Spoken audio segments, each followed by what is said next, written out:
and put on a fight. You know what I'm saying? No back down to Gilbert Burns. There was a few times though. I will say when I remember the fight, there was a few times Aljamain had Gilbert Burns a little wild, a little stuck. You know what I'm saying? So, but Gilbert Burns persevered and he gave it back to him. Hell, he definitely gave back to him. It's not like he went down on his foot, like on his 10. Like he really went down 10 toes down is what I'm trying to say. I mean, that moment in the first round where Gilbert Burns had Khamzat inside of his guard, and this was after Khamzat had shot, and actually no, well, he shot into Gilbert Burns, who had just been dropped. And Gilbert Burns had to be forced to take Khamzat, pause, between his legs. Salute to my guy Future. What's up, my guy? But Gilbert Burns was forced to take this man between his legs, and he fought it out on his Tuivasa. This man Khamzat was raining punches down.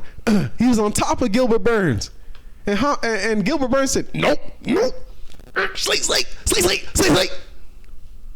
Come on, dog. Like, the heart.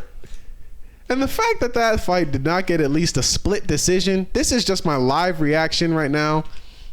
I've got to rewatch the fight between Khamzat Chimaev and Gilbert Burns, but I think even after I rewatch it, I'm going to feel like this. I feel like Gilbert Burns was robbed. I feel like he was robbed, and I feel like he won the fight.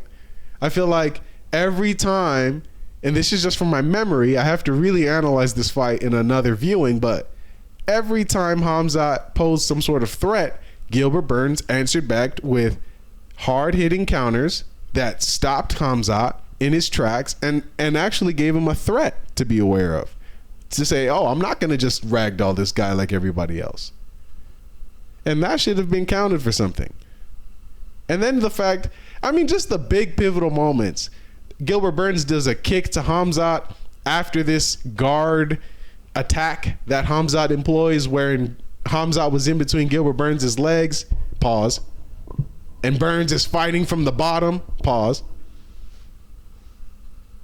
After that, we got this beautiful moment where Gilbert Burns kicks this man in the chest, square. And even the people in the crowd they just stood up just clapping. It was beautiful. It was such a sports moment. And they robbed that man. How dare you, sports UFC judges? How dare you? You robbed that man. Yeah, I'm not gonna say he got robbed. Okay, he got robbed in the split decision, right? Like, having it be unanimous decision and go straight to Gilbert is a nutty ass judgment call. Like, that's just not right. Definitely a split decision, and if Gilbert got the toss on that, I'm not mad at that. I'm honestly not mad at that, but unanimous decision, that was just not the right play at all. Like, that shit just made the judges look goofy as hell. And they definitely getting roasted on the Twitterverse, man. You know what I'm saying? Yeah, Twitter is 100% on fire right now, and they are, at least as far as I've seen, mostly in favor of Gilbert Burns having been robbed tonight at UFC 273. And like you say, Nigel, again, unanimous decision. I mean, again, we have to look back at this fight, but just from memory standing, it was a tough fight. It was very even. And at the very least, Khamzat was not able to impose that regular Khamzat dominance, that just sheer, what is this guy? Who is this guy? He didn't have any of that. He bled. He bled. And I think that metaphor is so beautiful. That, you know, he's bleeding. That's how we know. I mean, I'm paraphrasing this, but he's bleeding. And that's how we know that he's not God. It's like, really, honestly, Khamzat was feeling like the boogeyman before he stepped in and then started fighting. Niggas was just really on that how's my dick. I ain't gonna lie, man. Because there was clips of him fighting outside of the UFC and he got tested. Like, it shows you that if he gets punched, he's punchable. Like, you can get strikes off on him. It's not like he's just this super slippery, elusive dude that can like slide off the punches and roll them and shit like that. Nah, man, he is touchable. Like, you can definitely touch him. His history shows that, you're saying? Yeah, his history. Like, outside of the UFC, there was a couple fights. He won these fights. I mean, the one fight I saw in particular, he got tested throughout, I think it was 2 rounds, and he was getting touched up by the dude, and Aljamain ended up getting an uppercut on him and knocking him out. Viral video. It's on YouTube. It's a crazy video. Aljamain just counters him with an uppercut and just lays him out. Mouthpiece falls out. It's wild. But he's a beast. But do you think that Gilbert Burns was robbed? Do you agree or disagree? Yeah, I don't think he was robbed. I just think he was robbed of the decision that was made. Like, the way the decision was laid out. That was like a robbery. Cause I don't necessarily say that he was robbed, because it really was a flip of a coin, right? Like, it was a pretty tight fight. Like, yeah, Gilbert Burns did get his punches off, but Aljamain got, you know what I'm saying? He teed off on Gilbert Burns, though. He really did. He did. I mean, to say that he didn't would be a lie, but yeah, I disagree, man. I think that was a complete rob, and I think even just the idea of split decision, it just doesn't even make any sense. I just simply think Gilbert Burns won. That's how it looked to me. No man was dominant at the 3rd round. The 2nd round clearly went to Burns. The 1st round was well fought and even. I mean, that's how I see it. But yeah, it was apparently, a very explosive card, even in the preliminary. I didn't watch any of those preliminary fights, but the main card was a little, UFC 273 was a little kind of lackluster, right? Like, I don't know, kind of not as explosive as maybe you would have wanted. Not like Jorge Masvidal, Kamaru Usman 2. Like, that was an explosive card. Like, that card had the Thug Rose, and I believe maybe there was a Hamza fight in there as well, possibly, and I believe... Yeah, that was just an explosive card. Maybe not, but that was an explosive ass card. And we had the Aljamain Sterling, Petr Yan, re-meet. What do they call it? What do they call it when they unification bout when they reunite the belts? The what is it? The interim title and their actual championship. Petr Yan came out of that fight talking about well, I win 4-5 and I win 1. Nah, dog. You lost 2, 3, and 4. That's just a fact. There's only 5 rounds. Sorry. Yeah, I fight though. Yeah. I fight. It was a good fight, but Alja definitely dominated him. It was an fight. He dominated him in straight 3 rounds for sure. Like, I don't even know. In the 4th round, I don't know if he got him in that 4th round. Didn't Petr Yan get control time in that round? I think he only got him in 2 and 3. Aljo. Was it not the 5th round that he got the control? I thought the 4th round Aljo actually had the back as well. Or I could be tripping. We have to rewatch these. But even still, 2 full rounds of dominance. To only certainly we can remember 1 round where you got the back and you were taking control. Well, I believe he took the back in 4. Yeah, that's what I'm saying. I think he took the back. Like, he took the back, and that's where he got most of his control time, in the 4th round. And in the 5th round, he got, I mean, that's like, you could call it recency bias, but he did definitely win that last round. Alja didn't give him any offense. Petr Yan was just kind of piecing him up, grappling him. In the grapple exchanges, he was taking knees and elbows and whatnot. So, I don't know. Did Petr Yan end that fight on top? Pause. Yeah, I don't know if he was on top, but he had him on the cage. They were grappling. Yes, he did have him on the cage. Yes, because it was after that grappling exchange. You could make an argument for round 5 going to Petr Yan. Yeah, I see that. I would have to rewatch it though, just to be certain. But yeah, I could see that. But robbed? But no. Was he robbed? Was Petr Yan robbed? No. It was close enough, and honestly, enough evidence for Aljamain where I looked at it and I went, okay. I mean, it's not the most dominant win. It wasn't you didn't beat him up, but you definitely imposed dominance for a couple. And I think, when Aljamain did start to slip rounds, let's say 4 and 5, not an excuse, but you're starting to slip in your energy levels. Plus, you're being stopped. So if this was a jiu-jitsu match where you weren't stopped and that body triangle was able to just go on prolonged, you're probably in trouble there, Petr Yan. Like, you're not getting out of that body triangle then. You get what I'm saying? Like, if it was, if you kind of judge it on the basis of it was a quote unquote real fight, like where there's no limits. Yes. Definitely, if there's no like time limit or anything like that, no, like it's just straight. But if there was no limits, really, I mean, Petr Yan would have just been kneeing that nigga in the head. Let's keep it true. Because he had a few opportunities to do it too. Let's keep it in the fight. Aljo was just around, or I don't know. Well, he was just times. caught in that position just a few times. It was just weird because he was just. Everyone in the crowd would always have a reaction to it, but like, oh, because it's like, you know what I'm saying? Like the last fight, that's how it ended, and Aljo was in that position in the second fight at least 3 or 4 times, just straight on his knees, just looking up at Petr Yan like, oh shit, like. Just almost as if he was waiting for the knee. Almost as if he was baiting for it. I even said it in the fight. There was a moment where like there was a scramble and Aljo just kind of like Aljamain Sterling, he just kind of scrambles away from Petr Yan, but he does it on all fours. And it was a natural human motion, like in the moment. I don't want to say that he did it on purpose, it was a conspiracy, but like it was just funny. It's just like, okay. And like Nigel said, yeah, the crowd reacted when he did that too. When Aljamain started to crawl away on all fours, like, oh, it's about to be another knee. And I think what was also funny was the fact that Petr Yan went for Petr Yan does this. He's very athletic. He's very explosive. But he also went for many legal knees in this fight. He did not hold back on any of the... He made sure to make that a part of his game plan. He did a couple of those jumping Muay Thai clinch knees. He did... some knees in the clinch.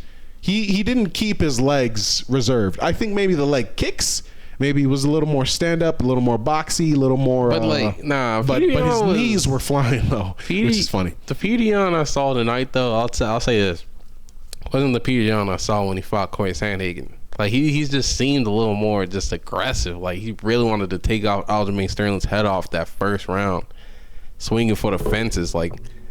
No regard, like he really wanted to knock out Aljo. Like he had nothing else on his mind besides that. Like it just felt like, because in the Sandhagen fight, you know what I'm saying, Sandhagen was he was teeing off in the first 2 rounds. Okay, cool. But then Petr Yan adjusted and he just started to counter Corey Sandhagen accordingly. And just like you can even say in the first Aljo Petr Yan fight, like it's exactly the same thing. Like Petr Yan stayed composed. Even after Aljo was putting on a high output in the first 2 rounds, Petr Yan stayed composed. He said, all right, Aljo got his 2 low takedowns, cool. But he started to counter the takedowns by giving out his own and just was so calm and collected. No like real like anger and emotion behind it. I think the anger tapered off like as he got into the fight. But yes, he was quite compromised a little. He was a little compromised in the beginning of the fight. Yeah, like in the beginning of the fight, it was just straight. Like he kind of like forgot the game plan or something. Like he just went on to his own. Like I really got to take this guy's head off. He was just on that mission. Like, and you can just see like that. Okay, you have Petr Yan, right? And he has that emotional output. And then you can do a comparison with Volkanovski. Volkanovski is not coming in there all emotional shit. He's just coming in there, this is my game plan, this is what I'm gonna do, and he laid it out. He didn't get all emotional and tight, but then again, quite a different situation with Volkanovski, in that his opponent was somebody who was literally on the outs in the organization. I mean, he even referenced in the Korean Zombie referenced inside of his kind of like, how do you say, consolation speech that Joe Rogan gave him, as you're a tough fighter and you were here in this championship fight. We usually give that honor of, because they usually don't talk to the losers, but when it's a championship fight, the announcer will go and get their opinion on what happened. And Zombie referenced like, yeah, this may be my last fight. This may be it. And he said that it felt like in this fight, it was just, I gave it my all. I was fresh. I was good. I was full of energy, but it just felt like I had a wall I could not surmount, could not pass.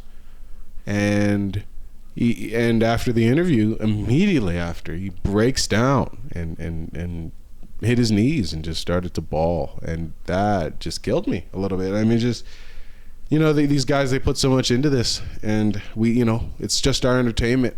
We just take it for Win, lose, whatever, bet, money, haha. But this is a whole motherfucker's life, a whole motherfucker's identity, to be this punch machine, this tank, and you can't be that forever. And it's really terrible to have just seen that kind of I wouldn't say breakdown, but just to see that sort of realization in Zombie, to have said, almost in his actions, he almost was saying, what the fuck am I gonna do now? You know, like, yeah, I could talk, and yeah, I can do this and that, but this is what I want to do. This is what I want to do. You know, and it was heartbreaking. You know, just the only word I could put it. It's just heartbreaking to see a man just, or any person just ripped from their passion. Well, I mean, you feel sad for the moment, but I think Korean Zombie were right. I think it was more of just a case of just him, like, yeah, like realizing, damn, like I made it to the top, I got the title fight, but I couldn't surmount this wall. Like, it was way too big. You know what I'm saying? I couldn't jump over it at all. And he got his ass just straight thumped by Volkanovski. Pause. And yeah, man, all that emotion just kind of rained down on him. And he just felt like, damn, this really may be my last fight in the UFC. Like, I made it to the top. I title contend, didn't get it. And yeah, I think all that emotion just kind of just drained on him. And he just showed it all out right there. So, yeah, it was a very emotional scene to see Korean Zombie break down like that. Because, you know what I'm saying, fan favorite, has spectacular fights in the UFC. And that may be the end. Salute to Mackenzie Dern.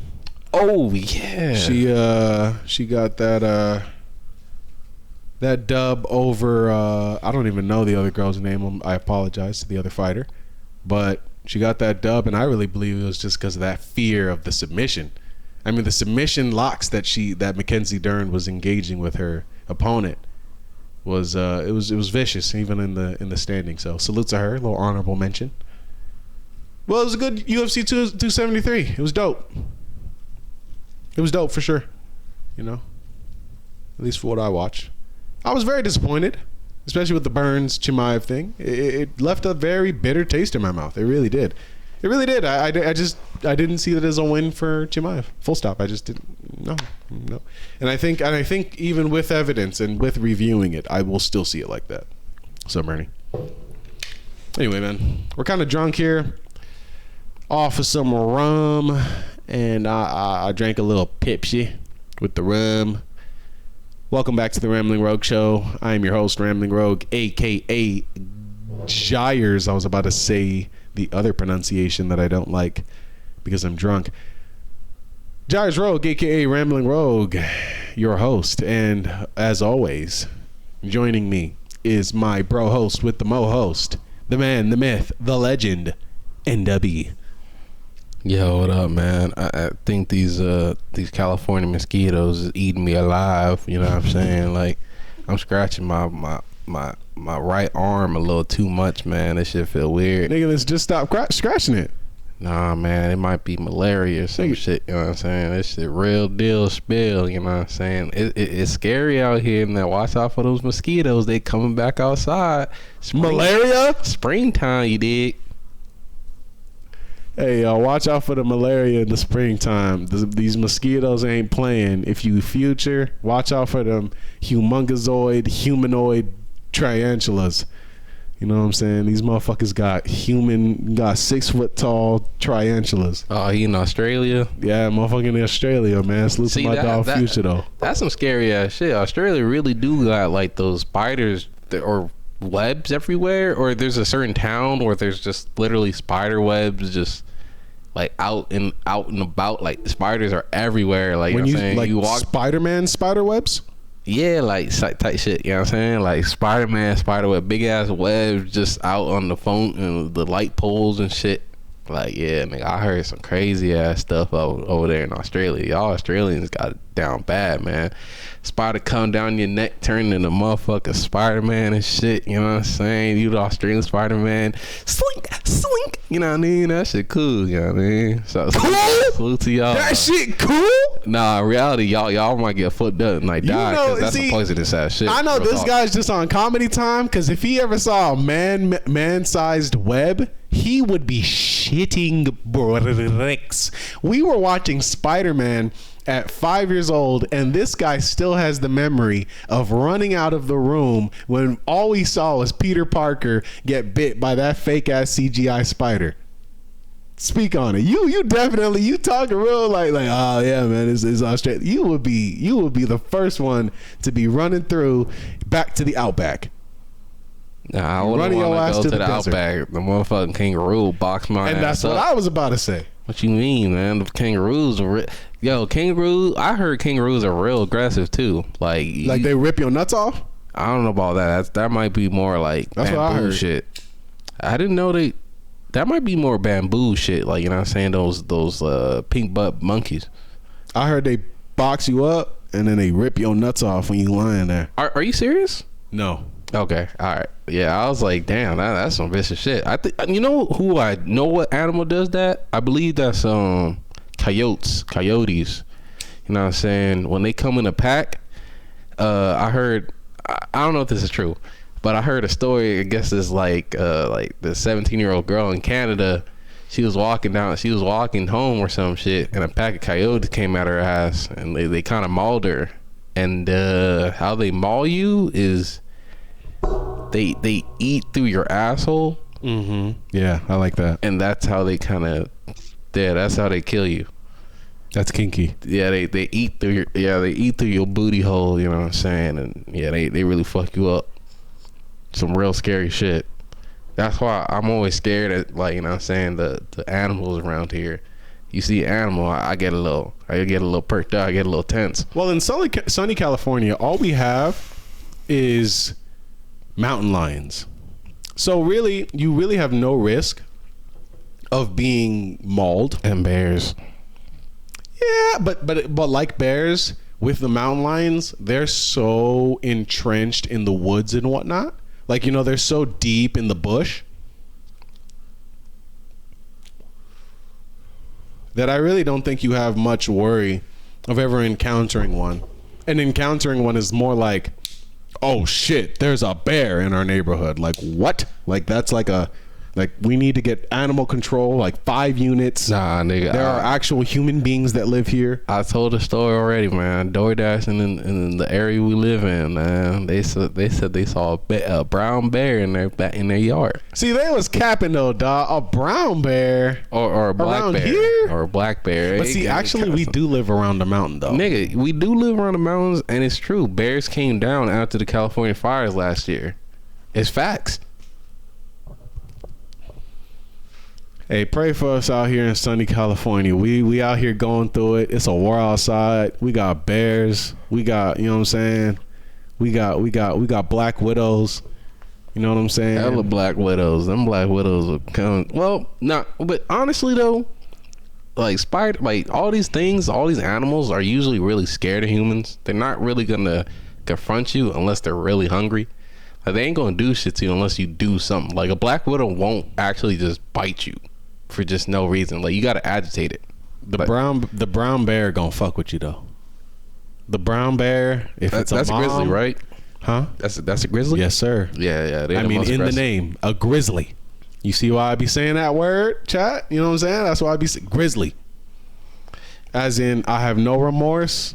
I have no mercy. I don't think we got brown bears in California. I think it's black bears. Nigga, the flag is literally a brown bear. And what do you mean you don't think we got brown bears? You just heard your neighbors tell you that there was a brown bear around, dog. You know what I'm saying? You got real life evidence. Not my neighbor. Just but effectively, you know, your neighbor when it's somebody in your area was what I'm saying. Like, you know what I'm saying?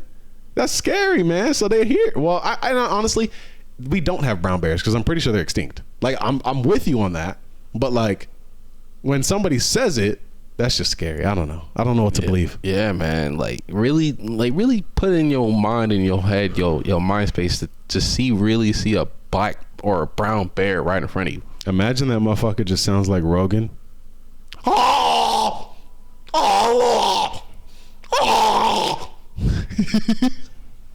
Yeah, that would be terrifying because I would be thinking I'm gonna see a thumb. Like, that would be absolutely terrifying. You know what I'm saying? Oh, okay. Yeah, get to it. Okay. But see, your problem with getting sturdy is you gotta get low to the ground, bro. Nigga, my knees don't work like that, dog. I know, but you gotta get lower though. So you gotta have the knee power to get sturdy. Like you ain't you doing your little thing, but you ain't really getting sturdy. Like you ain't really teeing up like that. Oh shit. Well, okay, that's the phone. The fuck? We having some electrical static. Some interference from our intercom here. Sorry about that if you caught any of that. But moving on, Jada Pinkett Smith never wanted to marry Will. Cried at horrible wedding. I repeat, she cried at their quote horrible wedding, says this Page 6 article. Jada Pinkett Smith confessed that she really didn't want to get married to Will Smith. And I'm sorry for just, we're harping on the slap, we're harping on this, but this is like one of the biggest things in media right now. There's so many different places where we can go with this conversation, and I believe it just exposes how people believe on many different fronts. This one, the slap, the whole situation surrounding it, Jada and Will's relationship. So this article says, in fact, the Matrix actress, now on the roasting spit of Smith's infamous Oscar smackdown of Chris Rock and the Academy's decision Friday to ban him from the ceremony for 10 years, admitted to crying down the freaking aisle before tying the knot with the Fresh Prince of Bel-Air star on New Year's Eve in 1997. Quote, I was under so much pressure, being a young actress, being young, and I was just like pregnant, and I just didn't know what to do, declared Pinkett Smith, 50, in a freshly exhumed snippet from her Red Table Talk Facebook series. I never wanted to be married.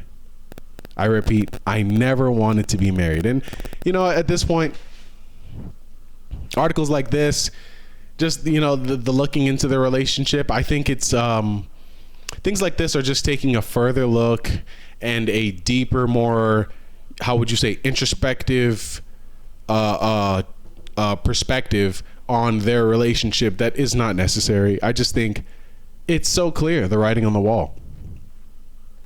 Jada does not love Will. Full stop. I saw footage yesterday where they were outside of some sort of therapy session, and I saw this third hand. So I did not see the second hand, because second hand would have been that I saw this from somebody else's screen, but I saw this from somebody else's stream that was then uploaded to YouTube. So I didn't have this link, but I saw a clip where it basically was Jada trying to film Will after a therapy session, wherein she's trying to goad him into saying that the therapist or the healer or whatever it is has helped them. And Will then is in protest saying, yo, get that camera out of my face. The image I have of me is my bread and butter. Please stop. And she does not stop. She says, no, we're going to have you say that this therapy session helped out, that this lady is helping out. And Will is very uncomfortable. She puts the camera back on him. And there's just many of these instances, man. And the learning lesson here really is just don't think you have to settle. Any person, just don't think you have to settle for some controlling beast in your life. It's just not right. You're squandering your potential. That's all I got to say. I mean, really. Yeah. I think that's well said. I really have no real too much take on this, but that was real well said. Because Will Smith is a great actor. He's a memorable actor. And now, because of your wife, you're having people remember you not for that and for jokes and nonsense. Where in the last 5 years in the zeitgeist, you're remembered mostly for replacing the Jordan crying face meme and for being a laughing stock for being a simp. It's ridiculous. I mean, and from being the Fresh Prince, from being Hitch. I never saw Hitch. I saw the Spider-Man 2 trailer, as we've all seen many times. But I got the idea. He was a smooth guy. A smooth guy is not jumping up on stage to smack a comedian, who, by the way, Will Smith at a time was a comedian. So what the hell? Probably a real short stint of that, right? Like, was that like Will Smith in the 90s type shit? Like, he was just in his 90s bag, just kind of going with the the zeitgeist of the time. Like, a lot of black comedians, sitcom. If you have a sitcom, you're most likely gonna be a comedian with that. But granted, you're in the entertainment business, and again, the Oscars is an outing of this business. You're on a business trip. Don't think that just because they're smiling and laughing because they have somebody joking at their expense, they're being the actors in the audience of the Oscars. That's what the comedian host is there for, always. Regina Hall, or was it Regina King? Hold on. One of the Reginas had, earlier making a joke at that same Oscars event talking about, hey, well, we just had a bunch of dudes come up on stage so that we can feel them up. Hey, I can call Will too, because I asked Jada, I got a pass. If you don't know, at the Oscars before the slap, there was like a thing where Jason Momoa and this other actor had to come up on stage for this lady, Regina Hall, who was kind of like I believe she was either like a co-host or she was just doing some of the announcements for the nominations. And as a bit, she kind of like in between awards, she had Jason Momoa and I believe I can't remember the other dude's name, but another white actor, and she had him up to frisk him. It's kind of this bit of like, ooh, like the hunky guys get touched on by the frisky girl. She's kind of she's making jokes at how good it feels, and we got to make sure it's a COVID. She masked it as a COVID test. Like, hey, this is a COVID test. Like, yeah, we're in this time of COVID. Haha. Right. Poking fun. A little poking fun, but she made a joke as well at Will's expense to say, I could have Will up here because I got the pass. The point is, nobody came up and slapped her. And that's because that was benign, that was light, that was nothing. So was Chris Rock's thing. It's just, of course, Jada was the butt of that joke, not Will. And so there was a problem. The writing's on the wall. Okay? It's just clear. Will should leave Jada, but he's too much of a simp. He's too much of a fucking cuck to do so. And it's really sad to be watching this in real time. If he does another Red Table Talk,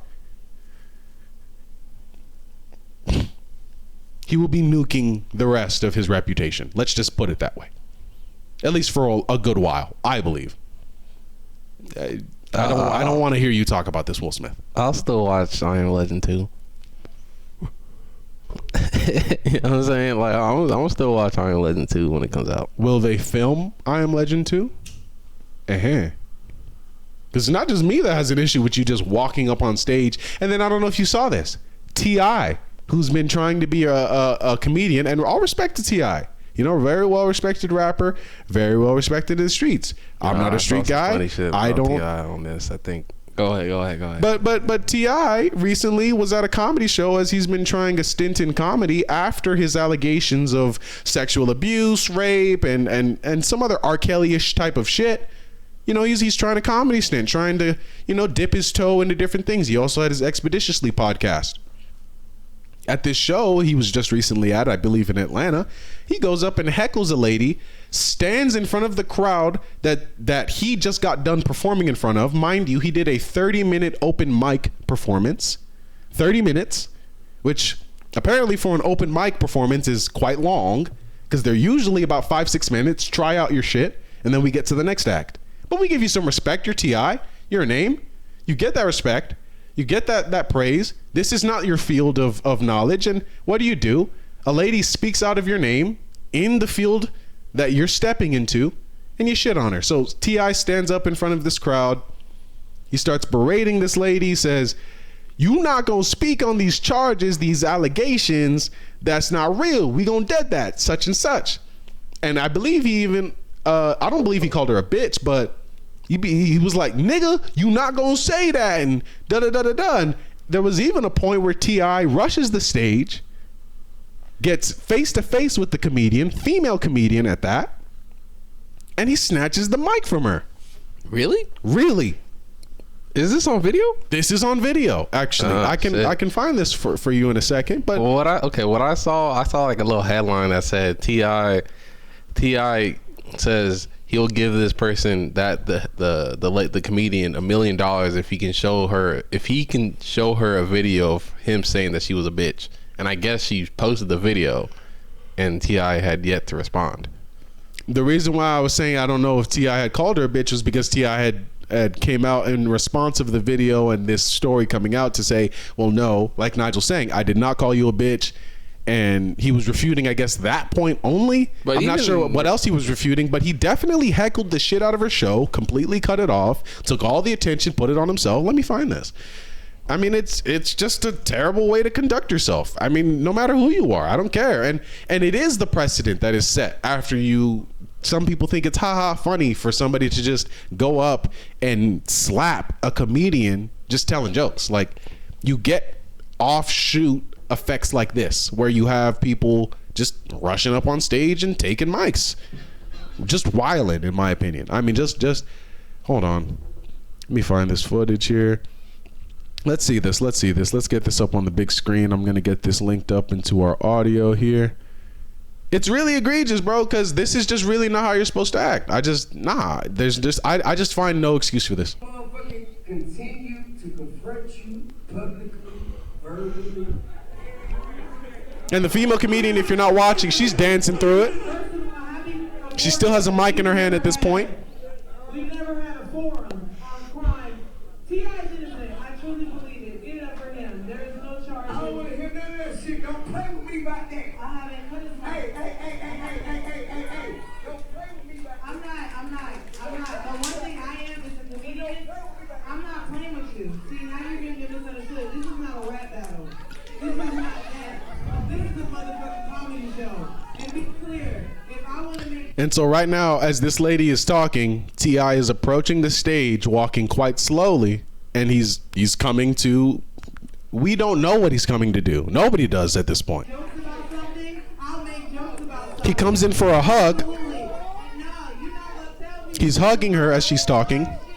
This is my shit. Be very clear. This is... No way. As the woman says, "This is my shit," T.I snatches the mic during his forced hug on her. This looks really bad on T.I's part. Just like, why are you interrupting the comedy show, man? It's a comedy show. If you don't like it, leave. Period. If you don't like it, leave. That's some good advice. But we see T.I, he snatched the mic. Or talk to her after. Or talk to her after. Don't interrupt the show in this way and make an ass of yourself, dude. Now you're just looking like you're just a butthurt dude who just couldn't take a joke. Like, it's the same thing with Will Smith. Like, you're just the butthurt man that just couldn't take the joke. So it's just like, yeah, T.I, like, why are you doing all this, bro? Like, and if you had your open mic 30 minutes, like, my nigga, you don't gotta... Like, this just makes you look like you just want all the attention. No negative attention. No negative attention. Just say good shit about me. Like, if you're gonna say something, don't... I mean, I don't know. Like, okay, what can I say about you then? Like, what will tick you off? What will set you off? That's what now makes the comedian now go off in their head. Like, I don't know how I should approach this. You know what I'm saying? Yeah. It gives you just thoughts of just like, fuck. Like, I mean... And that's not what they should be focusing on. Again, these are the people that take our culture and they make us laugh about it. Laughter is quite literally the medicine to our pain. So you're going to tell me that you're going to want to interrupt the person who's just trying to alleviate the pain. That's it. They're just trying to simply make everybody feel a little bit better. We've been through a pandemic. We've been through bullshit. You've been through bullshit through that pandemic as well. It's a part of the zeitgeist, the times, the culture. You're also at a fucking comedy show, dude. Like, come on, dog. Like respectfully. Not let me not say dude. Sir, like you're at a comedy show. You are literally participating in the act. I just don't get it. It's kind of wild that he even had a mic too. Like he was just kind of like, he had the mic still. Why did he still have the mic? And like, apparently it was the girl shit. She was saying it was, and it's come out. It was her show. I don't know if it was her bar, but it was her organized show. Oh shit! Even damn. So it even goes further. She was like the person that people wanted to see. Basically, she was the. Or not at least the host. She was okay. The host and maybe an act as well, but she definitely organized it. And as she was saying, it was her shit. And maybe it was her bar. We don't know. I mean, it could be really any of the. But in fact, let's just say that it was her. It was her show. That's just worse. It was her show. Like, why are you doing this, bro? But not only why are you doing this, like. We got to look at that security. Like, what kind of security just lets this shit happen? Yeah, that's just like, what is that? Nutty. Take the mic from him, bro. Take the mic from him, but also you got to get 2 or 3 guys. Just go over to the side. She's doing a fucking show. But then again, he's T.I. Like, what are you gonna? What you're gonna take the security and be like, yo, T.I. You know, like what the fuck? You know what I'm saying? You gotta also look. He is also, then again, he is T.I. He is a rapper. He's a name. He's a bully. But you're a bully. He was doing some bully shit right here for sure. Like, and he should. I would think he would apologize, but I don't think that's gonna. The rapper thing to do would not be to apologize, and that's why I honestly say again, respectfully, T.I. stay rapping. I don't think comedy is not for you. Especially if you act in this way. Yeah, if you act in this way, yeah, it's not for you, dog. It's not for you. Like, it's just not for you. You are more for the competitive, chest to chest. You know what I'm saying? Rat race, that is the rap race. Fine. Let that be for you. But don't ruin art for other people. Don't ruin art for other people. And just ruin it for yourself. You think comedians are not going to now talk about this? You think people are not going to make fun of this? Really? Like, why? Like, that's the other thing. The amount of lack of self-awareness that it would take for you to do some just weird actions like this, to not think, oh, this is gonna have some pushback. But maybe somebody's filming. But T.I. could have been a little lit, you know what I'm saying, a little drunk maybe, and he was feeling himself and he just didn't act. So I'll give the little excuses for play a little devil's advocate for T.I. You know what I'm saying? He just did his act. He still has the mic. He might be a little lit. So he hears 1 or 2 jokes about his allegations. He kind of throws a tantrum. You know, and I mean, shit. Yeah, you see, that way. You're trying to put devil's advocate, and I appreciate that. But what you're showing here is that there's just nothing justifiable here. Yeah. There's just no. It's just bully shit. It's just mean. It's just Why take the mic from her, dog? And then snatch the mic from her. So inappropriate. So do inappropriate. A fake hug or force a hug and then just take the. And again, it's such bully shit because you're T.I. So even the crowd is almost going to be like, oh, instead of being like what should be, boo, get the fuck off the stage. People are legitimately scared of you because you're T.I. and you were arrested with a whole host of guns and you're big in Atlanta, and fuck that. Fuck that bully shit. Like, nah, fuck that. That is bullshit. And we don't need that in art. Period. Take that back to rap. I mean, seriously, real shit. Take that back to rap, because honestly, like, and again, I'm sorry, like, it's getting disrespectful, and I would never speak this way to T.I. if he was in front of me. Let me just put it like that. Like, I wouldn't. But this is how I feel about this. Like, dog, you can't be stepping into other people's place of business and doing this, number one. And then number two, think about the outlasting effects you have on art, my guy. Like, you are literally making it so that people feel less comfortable to say things. If people feel less comfortable to say things, that quite literally makes it harder for you to even sprout. You're just, it's literally hustling backwards. It's so dumb.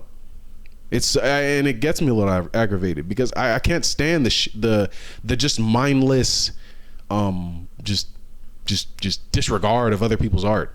I can't stand that.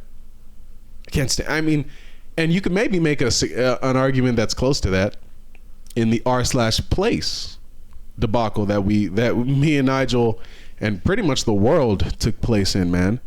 Nigel over here was on the Turkish side. He was here. I'm sure he was supporting the Turkish flag. You fuck. Dude, Hassan. I'm sure you were supporting the Turkish flag and their goddamn San Francisco fucking bridge. I'm a Hassan Abi head, and he was not necessarily on the Turkish side. Like, Turkish people have a Turkish streamer who was really heavy on the Turkish flag. The Turkish destroyed the Quebec flag. Dude. And we will remember this. You know, it's funny too, because they were talking about this in the Turkish broadcast, talking about XQC destroying the Turkish flag. So it's that big. It got that big. So we will remember though, because the Turkish flag ended up destroying the Quebec flag, apart with even America, who then was moved. But it was a war, and we fought hard. Yeah, we definitely fought hard for Quebec. We fought hard for the ape that kept getting clown nose. Do you know anything about that? No, I know nothing about that, dude. It's just pixels at the end of the day. As all the streamers will tell you, it's just pixels. It's funny though, because this won't happen again until the next 5+ years. We will see you back on the battlefield. Niggas talking. All right, man. Nah, it's funny to poke jokes on the R/place though. Many men were lost. Many men. Nah. See, the real people should be talking about is France and how they was just dominating the whole time. Francois won. France really did win, honestly, because they were first to go down in the fall. Yeah, they were, but they held strong when all the pictures, all the colors were there. They held strong like a motherfucker. You know what I'm saying? That big space. God damn it. That big ass space on the R/place. Again, many men were lost. And we tried. We tried. Yeah, y'all went out. Some men were even banned. Some men were banned for 15 years. That's some nutty ass shit right there. Just replacing a butt that was like covered and all that. There was dicks everywhere. There were dicks. There was nutting niggas. There was nutting cocks. There was actually even a girl with her vagina out and her tits out, and it was up for a pretty long time. So I don't know. It does make you question, like, why did they just nuke his shit, like X and Mizkif's shit? Like, it was a strange shit that the Reddit moderators pulled there. Good point, Bernie. French people boring for only working on their flag. Facts. Unoriginal fucks. I mean, but they did put art on it. They ended up putting art on it though, and that shit was not that shit was pretty clean. I won't lie. They put the Eiffel Tower on that bitch, and they really did it up. It was cool. And the void was strong. We made the void many times. The void spread and it lived. And then it died. But maybe all of it was dead. Maybe, like Nigel said, it was all just pixels. Wait, not maybe. It is just pixels. It's just like one bit pixel that you put, and you and your community, whatever community you was rocking with, it was just one pixel you put on either your mobile or your laptop or PC. So let's be fucking real. It's just pixels, and they won't come back until the next 5+ years. It's just real talk. Well, we remember tall statues like the Ziz.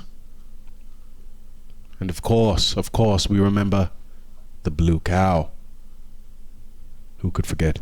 Reckful too. I didn't help with the Reckful, but we respect the Reckful. We do respect the Reckful. But the Mungus. The goddamn Mungus. They invaded us all. Yeah, every corner. They were like they had to be in at least a part of the like major arts on every piece. Like every piece they had some Among Us on all the bigger pieces. It was wild. Many men were lost. Yeah, but that, it was a good time, I mean, everybody was on the internet. We were all just together. It was so wonderful. Like, for so many days, my productivity was just shit. I mean, I had so much homework to do. I completely fell off on work. r/place just, I mean, it really just killed me. I mean, it just set me back. Seriously. Yeah, it consumed you in a little black hole for a couple days, huh? Really though, it was shocking. It was shocking actually how much. Just pixels, but maybe not. Yeah, it's a joke. Yes, maybe not. No, maybe it's not a joke. Maybe not. Say what you will, man. I thought we covered Elon Musk buying a piece of Twitter already. Did we not? I thought we covered that on the last pod. It was on the doc. I think you put it. I didn't put that on the doc. You did? I think we did. Yeah, okay, my bad. I think we did cover this already. But as you guys know, Elon Musk buys a piece of Tesla, or buys a piece of Twitter. It is already, I believe, close to 12 a.m. Excuse me, and yeah, this could mean big things. You know, we're waiting on more to come for this story, though. But things could be shaken up in terms of how we communicate. Because like we did speculate for a fact on this podcast, if Elon doesn't either, whatever he does, it's going to change the game. And getting into the social media space, whether he makes his own platform or if he just adopts, you know, and just takes a bit of another platform, it's going to change the game. You know, we see what he's done with rockets. We've seen what he's done with cars. You know, as an engineer, he's looking to solve a problem. It's just a fundamental of the physics practice, and physics being a fundamental of engineering. You know, we don't do work that is unnecessary. There's a way to word it wherein it involves work, which is a property of physics, but the idea is we only do what helps. That's our whole agenda in physics, in engineering. That's our whole thing. We're only looking to solve problems. That's why they should be the forefront of our world. You know, that's why it's amazing to have a guy like Elon be the most championed person in the world, or one of them. You know, even for the many faults that this company takes place in, the mining of these minerals, the pricing, I think those are the really two big things. But again, you know, this guy is sending us forward. He's sending us, the humanity, the human race, forward. And so I say all that to say, long spiel, Twitter's going to change, hopefully. But I also read an article that said that his clause in buying the shares that he bought, the 9%, Elon Musk, the clause actually states that he cannot go over 14%. So he cannot become, I guess, so much of a majority shareholder that he has too much power, I guess. But he is the largest shareholder of Twitter as of right now, Elon Musk. And I can't wait to see. I can't wait to see what comes next, personally. You know? Okay, I mean, I got really, yeah. We'll see what Elon Musk got for us in the future with this purchasing of. You don't care much about the, Twitter maybe being a place where, yeah, maybe you'll have some hater, racist nonsense, but at the same time, at least maybe you can just filter it out. Like this idea that Twitter does not have the mechanisms in place to just, yes, it sounds, when I say just, it sounds so simple, but I think it really is that simple for a Twitter to just algorithmically search for the things that people would typically find racist, extreme, edgy, whatever, and just box it into a corner. You know, at least these voices are still here for the main conversations that could take place, the political conversations, the etc.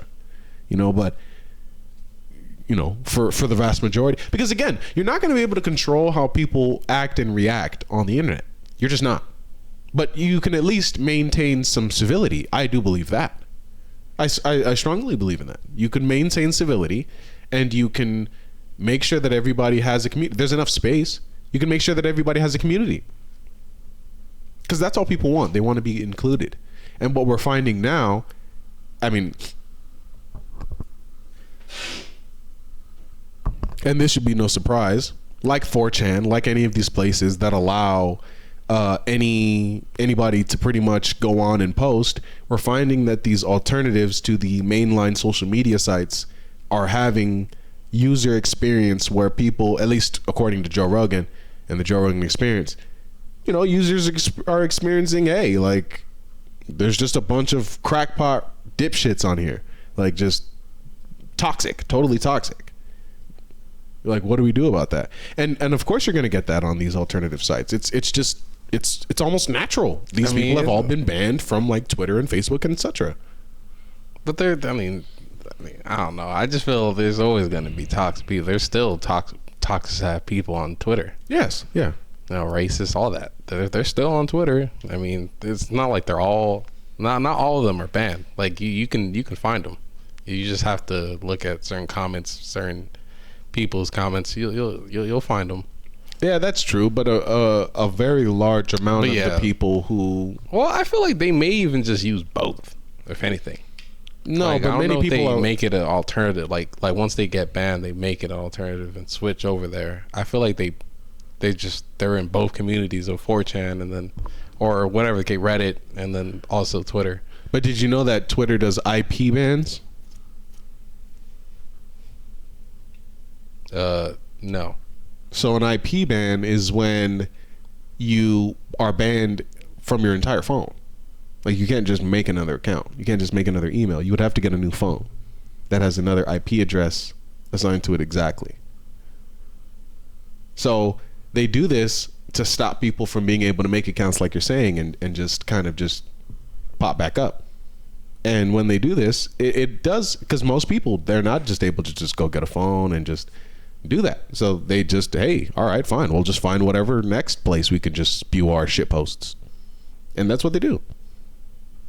So in cases like that, you're just Xing people out unnecessarily. And like you say, there are still racist people on Twitter. There are. And I'm not saying that these people should be more overt with their racism. No. But what I'm saying is, listen, shadow ban them, marginalize them, put them in a corner, whatever. Because these people are still going to go to some corner. And the worst part about that corner is that it may be more decentralized, it may be more anonymous, and I potentially think more dangerous. Because once you have more people under an umbrella where they can be radical, be extreme, be crazy, and they know that it's not any sort of public, thing, it's more anonymous, it's more in underground, it's more in the covers, I think that there's just that possibility for terror in that, if we're just being real. And I don't have anything to back that up. Just thinking about the nature of people when they get into like a cave, or when they get into like or people in a corner, or just people who are misfit sorts. I've been a misfit, a sort of person who cast aside whatever. And if you find other people like that and you start to think like them and you guys start to spread ideas together, that could be for the good. You guys can make some good ideas and maybe find a way to integrate yourselves into society, or you can find a way to just marginalize yourself even more, further yourself even more, distance yourself even more from society. And I think there's a legitimate, I'm just afraid of that. I'm afraid of that. I don't think that's good. I don't think that it's good to push people into corners that less people are watching. I really don't think that's good. I think that you have anyway.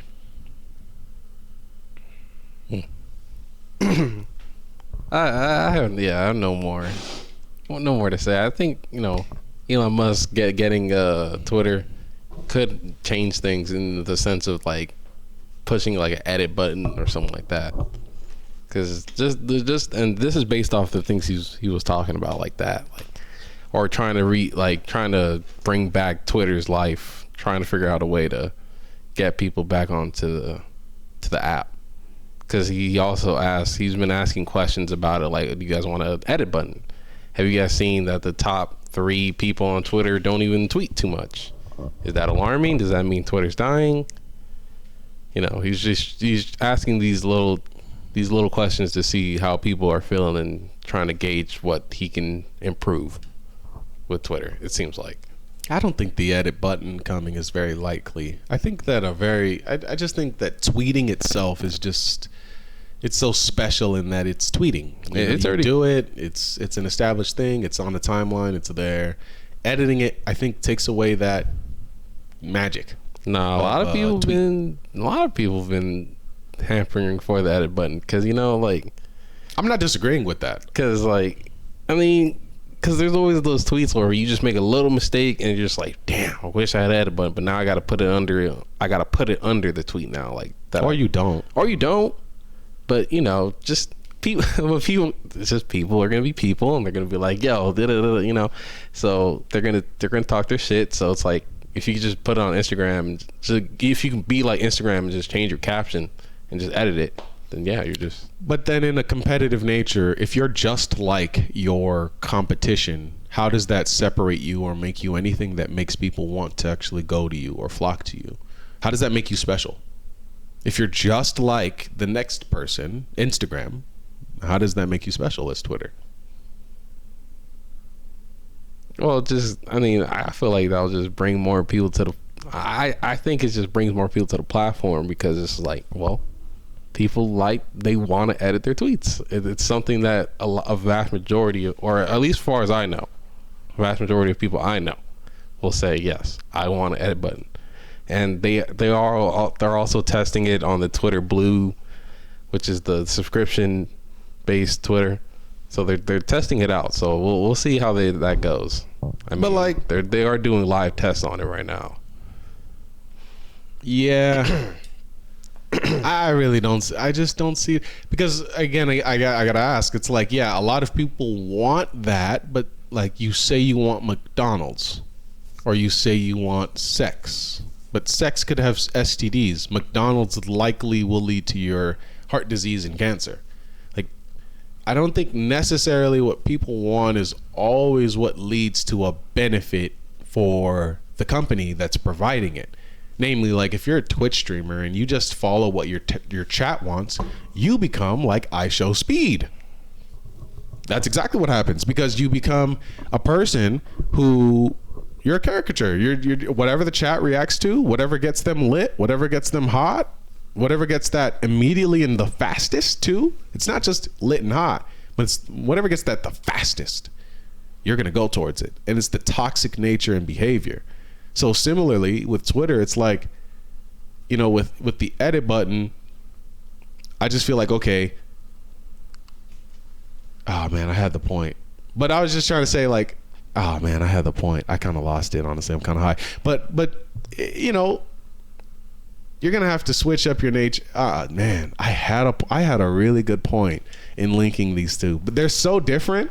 But I really had it. Like I had it, but I lost it. But the point is, Twitter. I don't see it likely as for them to change what they're doing. It makes them special. It makes it. You know, because then when you look at Twitter with an edit button, you'll just be comparing it to why am I not on Instagram? So I post pictures and words next to the pictures, but then there's a limit on my words, but I could just go to Instagram where there's no limit and I could post the same pictures. I think the magic is in, first of all, the limit, and then second of all, it's permanent. Like it's like a thing you have to manage and watch, and like, okay, you have to be careful with your wording. Because like you say, there's so many tweets where so many people were like, oh, I wish I could have worded it like this.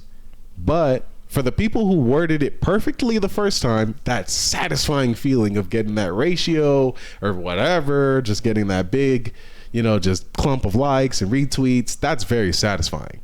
And there's also a cachet on that. There's a currency on that. People who are good at Twitter, quote unquote, like that's a thing. Like people profit off of that. So I think it takes everything away from Twitter completely. It makes it Instagram too. I don't know. Yeah, I don't know. But yeah, IShowSpeed though, you know, just real quick. They banned this kid from all Riot Games.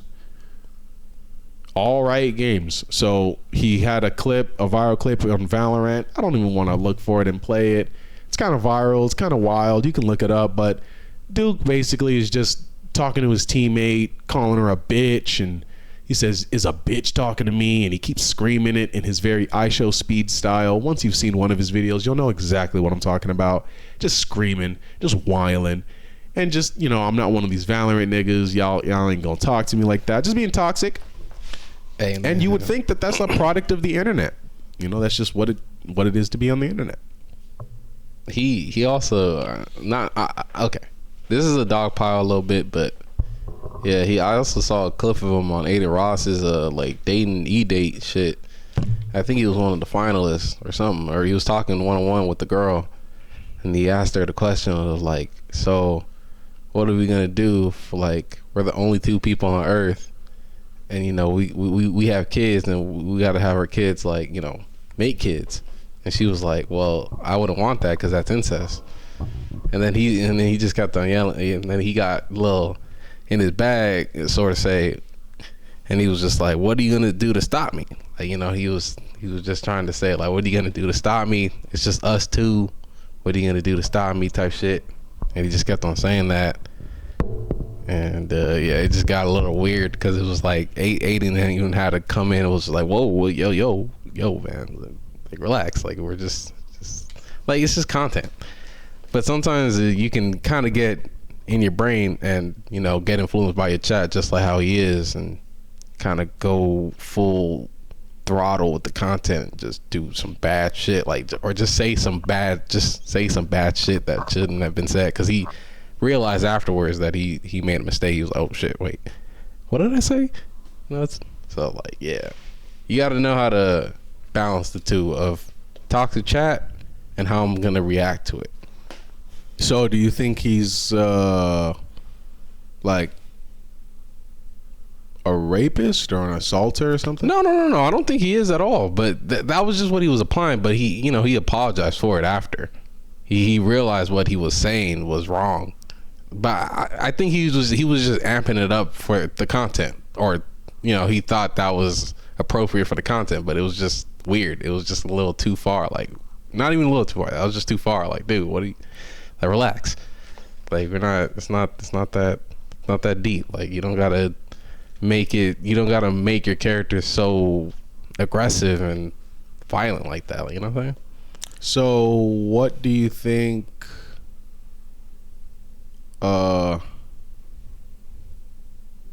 Yeah. So yeah, I agree with you. He doesn't have to be so violent, but like, number one, what do you think what do you think that says about his character? Well, he's just open to do anything to make it big with the content. I think he's just more of a content farmer. Like, he really loves to try to make any kind of content, no matter what it is, and I mean, whatever harms his character. I think he's just a dude that doesn't really care too much about his character right now. He's a young kid, so he's just really just soaking in all the clout and the fame and the money he's getting right now. So that's what I think. Do you think it was right for Riot Games to have banned him from all their games? No, I mean, no, I don't think it was. But did you see the clip that got him banned? I did see the clip. He was being wild to his teammates. He just kind of, I mean, I think they said he was being bad, or he was playing bad, and he just kind of flipped out. And as soon as the girl started talking, he started saying, like, oh, is that like you said, is that a bitch talking to me? He went far, but I don't know if he deserved a ban. But then again, I also don't know how many times he's been banned, because he could have been banned multiple times before this initial, like, this final, like, you're banned forever. You know what I'm saying? Because there could be previous moments where he just flipped out and just, got banned. So I'm sure it's more of that. Like, it's not just, this is not his first strike. But do you think that his age has anything to play in how severe the ban should be? No. Why not? I mean, well, first of all, I don't even know his age, but All right, let's say he's 14, because I believe that's what's been reported. He's under 15. So I'm like, at least that's what he looks like to me. Like, he just looks under the age of 16 at least. But let's say he's 15, 14. no, I don't think he deserves a permaban, because he could definitely change in the next year. He can change significantly. So no, a permaban is too much. Like I'm saying, just make sure you're like maybe a month ban. That'll be cool. A month, okay. But a perma, no, that's ridiculous. What do you think should get you a perma? Like, what would he have said that would have crossed the line, do you think? Because he called the girl a bitch, and he was saying, you know, I'm not one of you Valorant niggas. And, I mean, not really the use of the word nigga, but just kind of just the use of it in, like, just such a, like, I guess, I don't know, bro. IShowSpeed is 7. I was actually going to look that up. IShowSpeed is 17. Okay, so he's 17. That's a little different. But I mean, still, he's legit. He's like a kid. Like, he still could change. Like, you know, when you like just a wild, like when you wild and you're young and you're just saying some stupid shit because you're just raging in the game. He took it too far, but a permaban is wild. Like, I just don't think he deserves that. You know, like he most likely will change from this. You know what I'm saying? A ban was right, but not to the extent that they did it to. Okay, well, you say most likely he will change from this. If toxic behavior was his bread and butter up until now, how do you think he'll change? And how do you think that would affect him? I think that would be kind of bad for his brand, wouldn't it? Well, I mean, it may be. I think he just needs to learn how to be content with the content he's making, right? Like, he has to be content with what he's doing.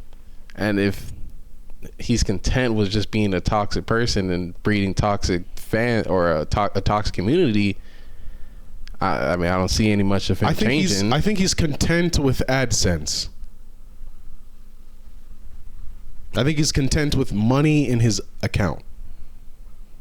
I don't think he's content with being any necessary. It doesn't matter. It's just like, again, in my opinion, it just seems to be he sought out whatever was the quick and easy pop for, let's say, fame, let's say clout, whatever, views, and that was being toxic, being loud, being rambunctious, raging, but kind of not even just raging, like honestly, like blacking out is what I'm gonna call it. He blacks out.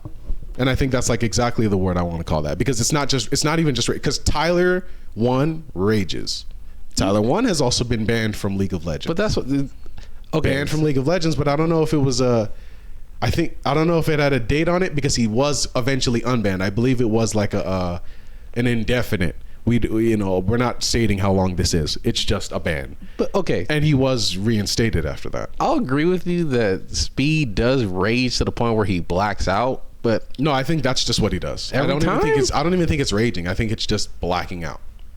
When I say blacking out, I'm not saying he doesn't remember what he is. He's so mad. He's raged. He's red. He sees red. No. I mean, he's blacking out, as in he's acting out a stereotype. Like, he's very clearly acting out the raged, mad black kid on the internet. Like, just, we've all heard on COD the raged, mad white kid on the internet spewing the N-word. We've all heard the raged, mad black kid on the internet spewing whatever insult he can find on, any person that gives it to him, or any, I mean, the white kid will do this too. The point is just we've all seen this, like, overly raged kid, but I think the black version of it, I'm going to call it the blacked out, because, like, you kind of, like, turn up this sort of, like, you're just overly using nigga. You're just like, you're overly using nigga, especially in spaces where people are not going to go and call you a nigga back. So it's kind of just like this thing of like you're bringing that kind of, what would you say, like, ghetto nature, quote unquote, to places where it's not. And again, there's the content, because that's a void, and then you filled the void with sort of this energy. But, like, that's what I would call it. I would just call it blacking out.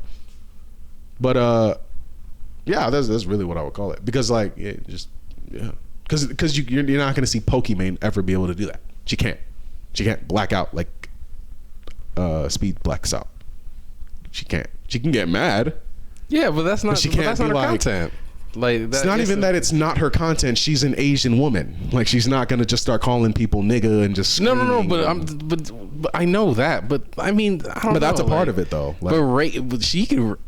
I don't know. I'm just saying, like, I just think he's raging. But I don't know. I mean, nah. I really do think that once you bring in like the kind of angle of like, and this might be like a weird take for some people to hear, but like okay, I was listening to my guy Future's stream, and he was in there talking about how there's many Australian streamers who play up the fact that they're Australian. They amplify their accent. They say things that they don't normally say in real life, but they say Australian-ish things. Particularly, you'll find this in GTRP. You've got one of X's homies who doesn't really rock with him like that much anymore, and he doesn't even play that game that much right now. But when he was playing it, there was this guy named Dundee who was like this fucking Australian character, and it was really an Australian guy who actually plays him, but the whole GTRP character is just like, he's like, might! He says might every second. And these motherfuckers, like, real Australians don't be just saying might. Like, they say it, but like, it's not like, bro, like, he's a GTRP character. He's playing up the character. But from the mouth of an Australian streamer, he said other Australians play it up. It's not. I'm just giving you the example I've seen. So I know, but what I'm saying just is factor that into what you're. Yeah, but like I guess you could say the same thing for like XUC. He talks in like fucking emoji language. Like the motherfucker will literally like yeah, he has a normal voice. He has a normal voice. He can talk normally. Yes. Like I saw a Twitter clip of him talking, and he was just talking like a normal person. But when he gets on stream, it's completely different. Like, he's talking, as they say in Hassan Abi's stream, Papega language. Like, he's just fucking talking. Yeah, you can also speak in Ebonics. And when you get mad in Ebonics, you're blacking out. That's what I'm saying. Okay. You know, like, it's, yeah. Okay, yeah, I mean, okay. You know what I'm saying? Yeah. And there's nothing wrong with it. I'm just saying that is what it is. And so, yeah, no, I do believe that, like you said, the ban was too much. An indefinite ban, that's crazy. But at the same time, if I'm IShowSpeed, you don't care about that. Just be you. Just be you and just grow and just learn. And maybe you'll have to tailor that toxic content like Tyler 1. Because Tyler 1 is not the Tyler 1 of yesterday. He's Tyler 1, but it's just reformed. He's not going to go across the boundaries that have been set by the many bans he's had. So, and I think that's growth. And I think, like you said also, like, yeah, he's going to have to go through this. But I really think you just put Valorant, Riot Games, all that in the rear view. You don't care about it. Man, there's so many other launchers. There's so many other games. There's so many games to be made. When I say made, I mean, like, there's so many games that you put on stream one time and you're just the one streamer who streamed it. Like, literally, you know, Among Us was out for like a good year before it popped off. Then Soda Poppin' plays it. Then all these other streamers play it. And then it on Twitch explodes. And then it exploded in the zeitgeist. After I don't know. I think you're looking at it in a Twitch view. Like, no, I think the Twitch. I think the Twitch view was looking at the stats for Among Us before Soda Poppin' played it, as I've watched, and after, and it's just different. I mean, no, I'm just saying that on Twitter it was a big game. Is what I'm saying. Like, it was yeah. What are you saying? Oh, so you're saying is after it hit this? Yeah. So I'm saying it hit this. When I say it hit the zeitgeist, it hit Twitter, YouTube, other Facebook. It hit the mainstream after, but Twitch, particularly Soda Poppin', just this is a fact. Like I'm like, we've been having this thing where like I kind of just get like egotistical about my arguments, but like, Nigel, this is the shit. Like you be like, nah, I don't know about that, and I'm like, Wait, I just told you. You just said that you have these stats, but I don't see any fucking stats on the screen, man. You just don't. Like, okay, thank you for the stats on your head, but I'm just saying, like, in reality, like, if someone's making an argument about something and you just tell me something just off your head, that's cool. But until but yeah, I mean, I believe you. I'll take it. Who exploded Among Us? The first thing on Google. Inner Sloth probably owes all the credit for their success to Chance Soda Pop and Morris, a Twitch streamer holding the number 27 spot for most followers on the platform. He streamed Among Us on Twitch, and the game instantly blew up on that platform. So when I say that, no, but here's my point, because I heard you just talk. When I say that I have the stats, but if I was you stepping into Twitch as a person who knows less about it than the next guy, when talking to the next guy who knows more about it, when he says he has the stats, I would not question it. I would say, "Oh, really? Is that real? Like, is that like that's still questioning it?" But you're not questioning it with the tone of like, I don't. What you actually said was, I don't know about that. Like, as if you know some other truth that is not that, saying, and I just Googled it. I'm just saying that on Twitter, like, it was. I mean, I never even heard about soda popping when Among Us was popping off. I'm just saying, as me, as an individual, like, when I was playing Among Us, I didn't know anything about the Twitch first. Right. So as just a normal person that didn't know anything about Twitter, I just knew about Twitch. Among Us Twitch. I just knew about Among Us just off the jump, like, just off of just the Twitter hype. So that's all I'm just saying.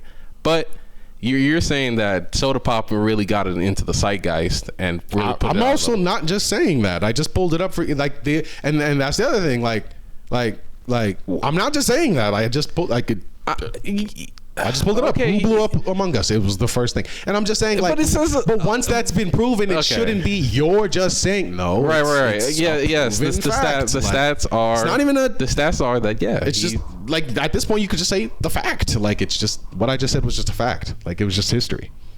But like you said, well, that didn't happen in history, and I'm like, wait. How do you know, nigga? You just said that I said I don't know. I didn't really question it, like, as if I was. You said I don't know about that. And I don't know about that suggests that you know something else about that. That is all I know is what I told you is I didn't know as a normal person that wasn't on Twitch. Questioning Gires Among Us.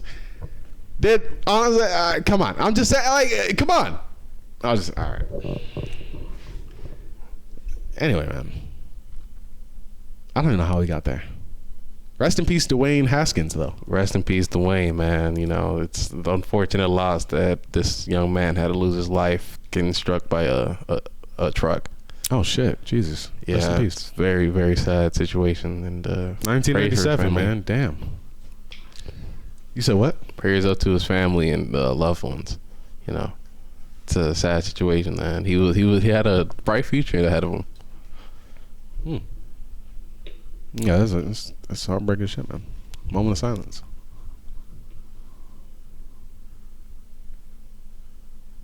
Yeah, man. It's quarterback, former quarterback for the Washington football team, or the Commanders, as I should say, and he was a quarterback for the Pittsburgh Steelers. So, yeah. They also said that more civilians have died in Ukraine. Probably not surprising news, but there is a war going on in Ukraine, if you hadn't heard, and they being the Russians, have attacked some Ukrainian train station. Children were killed.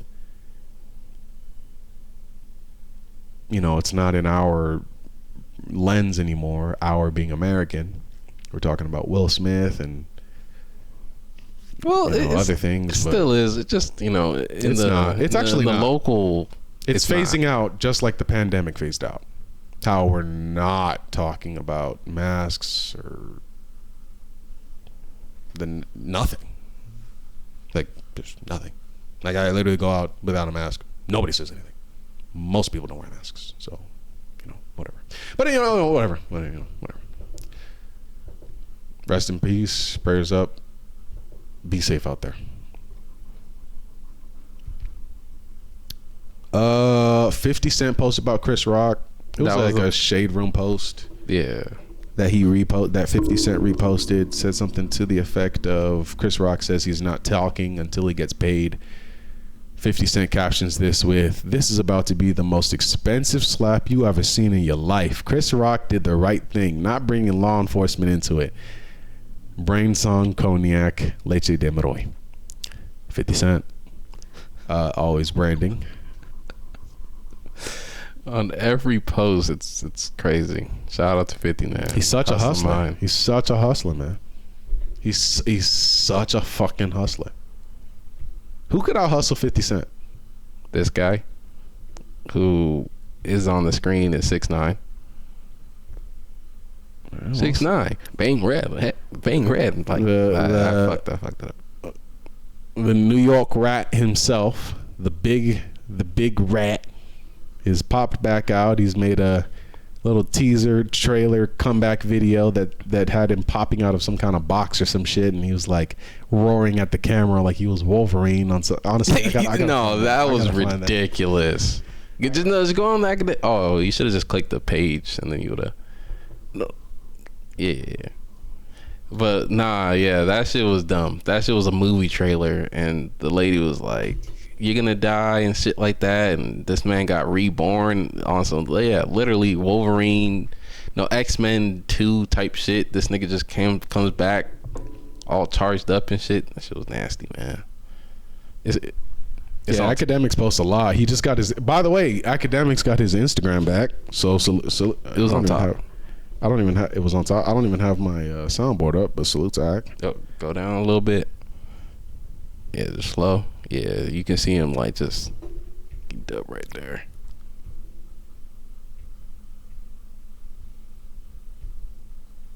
Oh Lord. Yeah, let's get this. Let's get some volume. It's time. You haven't been yourself.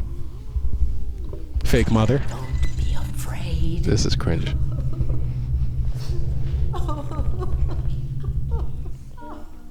April 15th. Don't be afraid. You just have to. 6ix9ine is in a bathtub with a old woman in a white dress. Witness the return.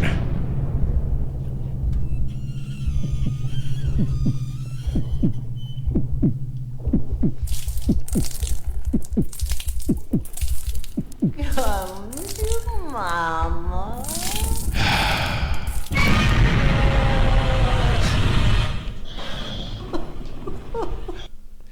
So 6ix9ine emerged out of this bath, this fucking adamantium steel injector bath.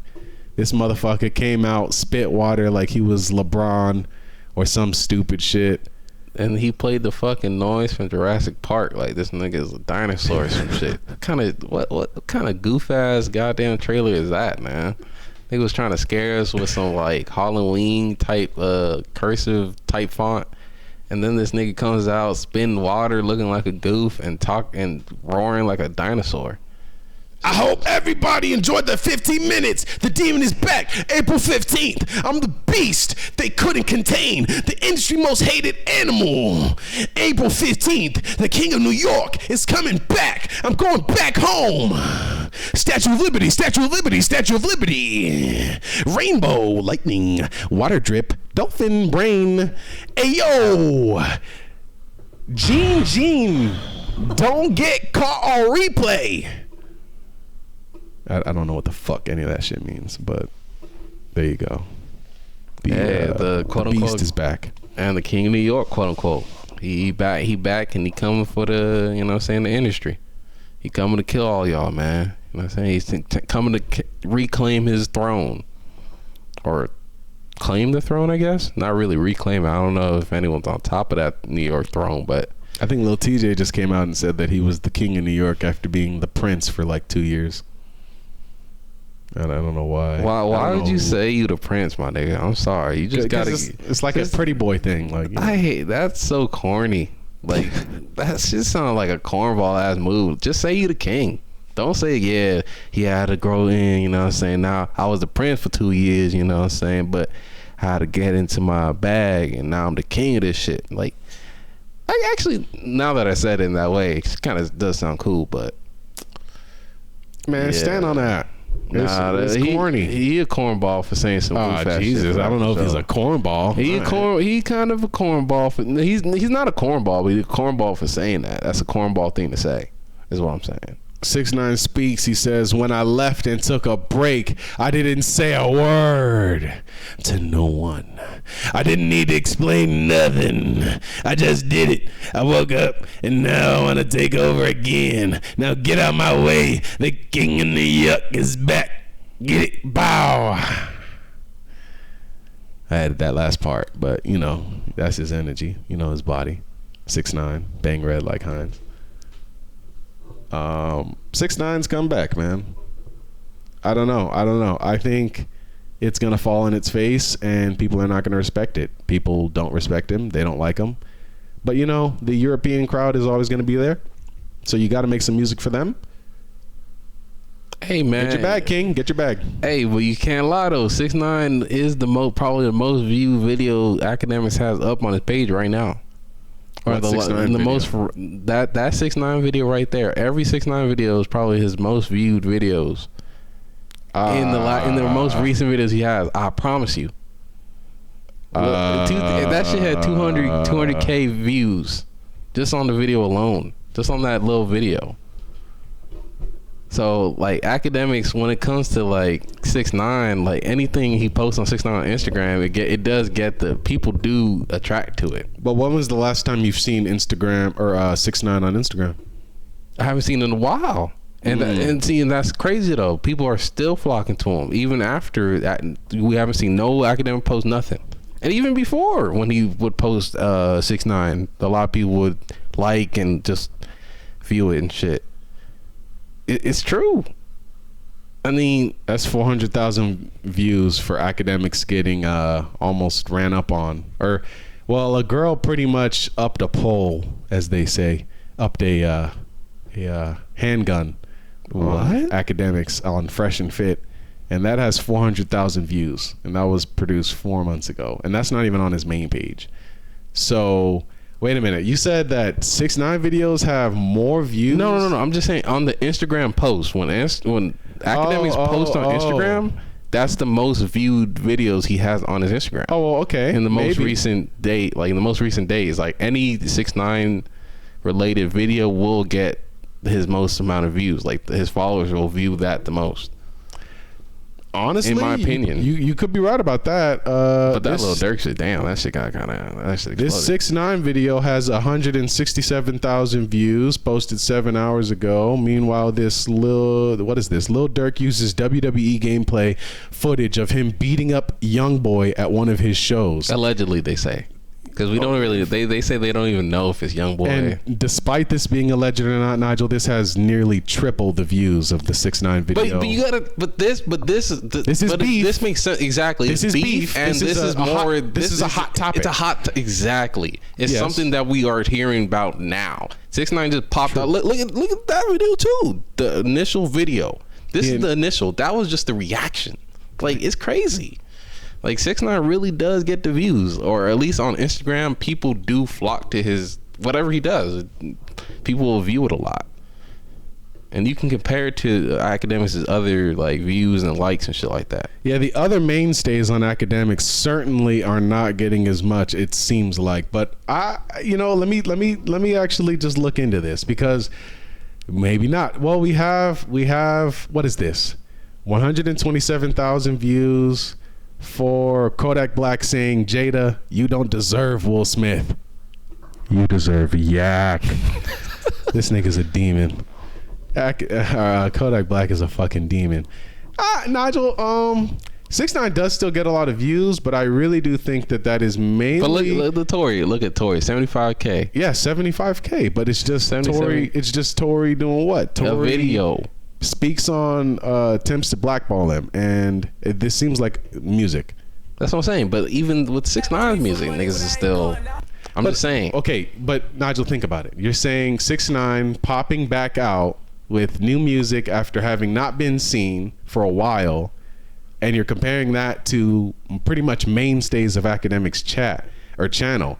But the problem with that is that 6ix9ine in the past few months has not been a mainstay. and that naturally grows the wanting for. Yes, it could be a kind of surprise in one sense where you still think people are still fucking with 6ix9ine, but people really did mess with 6ix9ine. They really did. They never kind of stopped, and his stands never stopped. But you grow that fever pitch when you kind of take yourself away, and then when you pop back up, that's when you can have all those stands to come back, and all those people, and even some of the hate watchers to come back. Because when you're just a mainstay on Academics' thing on his Instagram page, I can't pull it up now because those posts are very old. But I mean, like it seemed like the growing sentiment of 6ix9ine when Academics was still posting them, which was like a few months ago, and he was posting them a lot. Not even a few months ago. This was like post his coming out of jail after the snitching thing. He posted 6ix9ine a lot, Academics, and people got tired of it. And I don't know how those views did. But, you know, I mean, coinciding with that was his music not dropping, 6ix9ine. So I don't know. I wouldn't bet that those views, once his name started to dwindle there, were as hot as they are now. Like, he's got 200,000 on the video for his comeback video. But again, that's his comeback video. Like, we haven't seen 6ix9ine in months. And then you have 125,000 views for simply Floyd just boxing in Dubai. I don't really think he's blowing things out of the water like he used to. He's really not. Even for his comeback thing. For a small clip like this, where look, it's just Floyd just in a practice session. He's just putting in some work, just hitting the pads. Like not even in the bag, not even in a person really. And this gets 125,000 views in a day. Comparably to 6ix9ine's come out video, which gets 200,000. Nah, I don't think that quite points to. I think 6ix9ine is still in a position where he needs to fight. Shit, he hit that hard. 6ix9ine needs to kick on that Kendrick 2014 wave. He needs to rap like his life depends on it. Make Spanish songs like his life depends on it. Like that Migos 2013 wave. Them motherfuckers used to rap. Like if you listen to old Migos, like them dudes really used to, like Takeoff used to be rapping for his life. Like if I'm not doing this, I'm back in the bendo. And I don't want to be back in the bendo forcibly. So, you know, it's just one of those things of, I think 6ix9ine needs to, you know, find that fire in his ass. And listen, man, Europe, Australia, Asia. Serious? Like this little market? Bro, nah. You should not. 6ix9ine will never be tripping for money. And, bruh, Latin market. Like, nah, that shit is different. Because when you go to those Latin artists, you be like, oh, who the fuck is that? I've never heard of this, but 300,000 subscribers. Huh? For no reason. Just nothing. Like, just there. Like, what? I mean, that's just... Never heard of them ever. Now, that's just us being... I mean, I think that's just us being, like, just... us being in America, because you know there is other. It's a world we live in, a globe. So there's there's other markets and there's other that's what I'm saying. It's just like you can grow in the Latin community, Asian community, European community. You know what I'm saying? You can really pop off and blow up. But he does have to work hard as hell. Yeah, regardless. Yeah, 6ix9ine does. But what I was gonna say is like you blow up more in those communities because I'm telling you, bro, I feel like it's so much more common to find random artists that you've never heard of in a Latin bag having buku subscribers, having a few videos with 1 million views, just having it. But then like with hip hop, oftentimes the buzzingest, poppingest rappers, you look at their subscribers, their listens, their plays will be high. But you know, we also have a lot in rap, and this is a lot in Latin music as well. But I think this is really a lot in rap. Like, we don't have the remix thing, but we have, I'll just post your song over here and just get the clout from it. Like, I'll just do that. And I don't know how much of that is in that Latin bag, but they have more of that remix thing, which keeps your song alive, keeps you working, collaborating. It's just better. It's like enhancing the art. But in rap, we just repost and yeah, fuck you. Like people do that a lot. Like if you listen to like any of this New York drill stuff, you will find that there will be like 3 versions of the same song on some old MP3 days type shit. Like literally, like it's just because people will just repost it. Like this one is various artists. This one says all the names of the people. This one is etc. And they're all on streaming platforms. So you got to wonder, where's all that money going? Like, and also a lot of these songs have samples that are not cleared, like at all. Like, I mean, number one, the subject matter of the songs, but then number two, like, just y'all don't have enough money to even clear this, so they have to do it the mixtape way of just releasing it. So a lot of these songs, these artists, they don't get directly paid.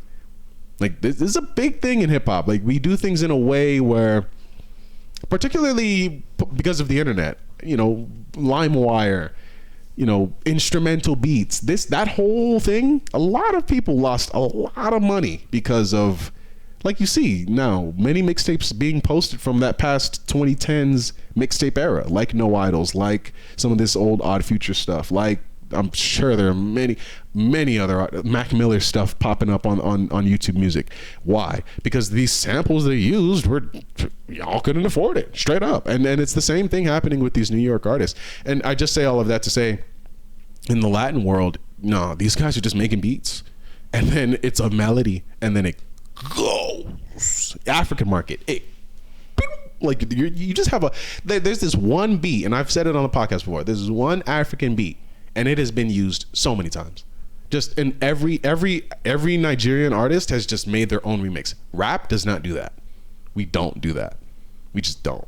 Like, there will be maybe the freestyle wave going around here and there for that one, and that'll be a little, but nah, that one beat I'm telling you about, Kamaru Usman plays it, all the celebrities play it. It's like, when you hear it, you'll be like, oh, I've heard this before, because it's been remixed a billion times, and it's just like, it's just a different culture. And I think the circulation of fans in those cultures is just more.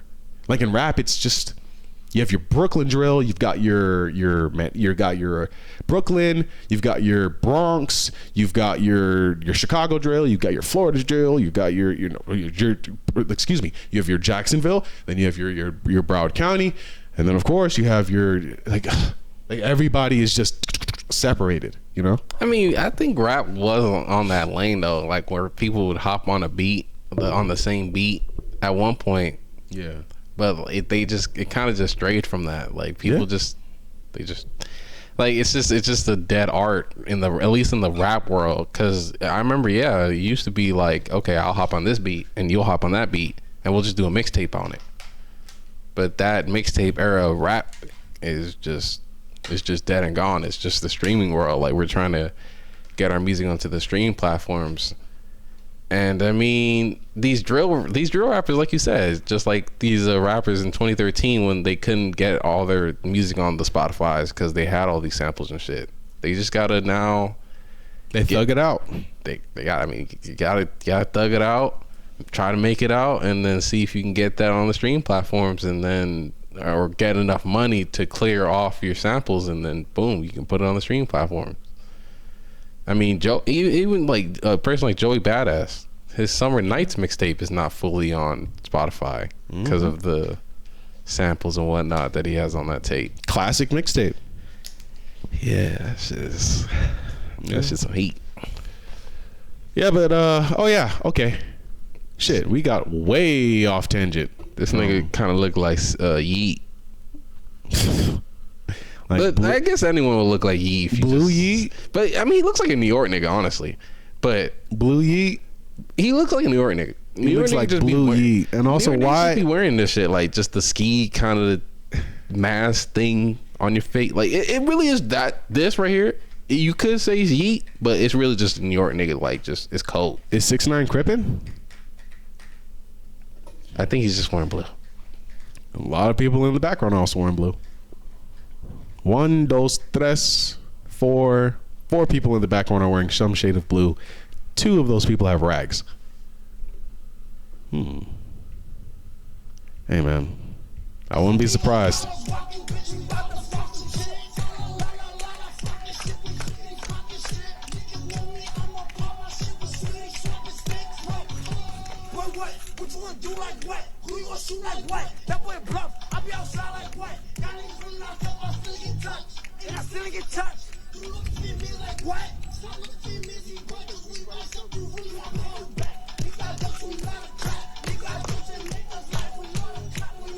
A little sturdiness.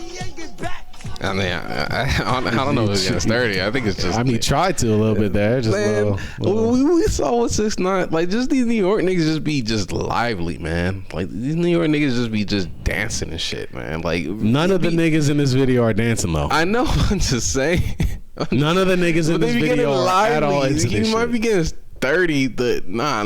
That wasn't really getting sturdy. That was He's just getting lively, man. Remember the 6ix9ine with BB and all that bullshit? Like this nigga in the videos, niggas was just dancing, doing flips, and just New York niggas love to dance. They really just, I don't know, their culture is just when they make music and they just in a group just like this. It's just a similar format, just a group of niggas, and it's just the one camera like shooting at you, and you just have a whole bunch of people just dancing, walling out, just having a good time. Don't care. Post more YB. Yeah, I haven't seen that kind of comment in a long time. It really is a lot of dudes in blue around 6ix9ine right now, to the point where you really ought to think and just wonder, like, God damn, just Jesus Christ, man. Not only did this man, it's just so much you could take from this, but just to sum it up, not only did this guy go from being a blood to a Crip, but what Crip set really took this guy in? I mean, they have their place right behind them. You know, they have the address of their building right behind them there, as is, you know, in New York. It's the buildings really that they be, you know, it's the block, but the building is where most people will congregate. I just Paid actors? God damn, it seems like, bro, paid actors, man. Because man, look at this. Nobody in this video is into this, except for his man's in the front, who's kind of trying to give it the clap.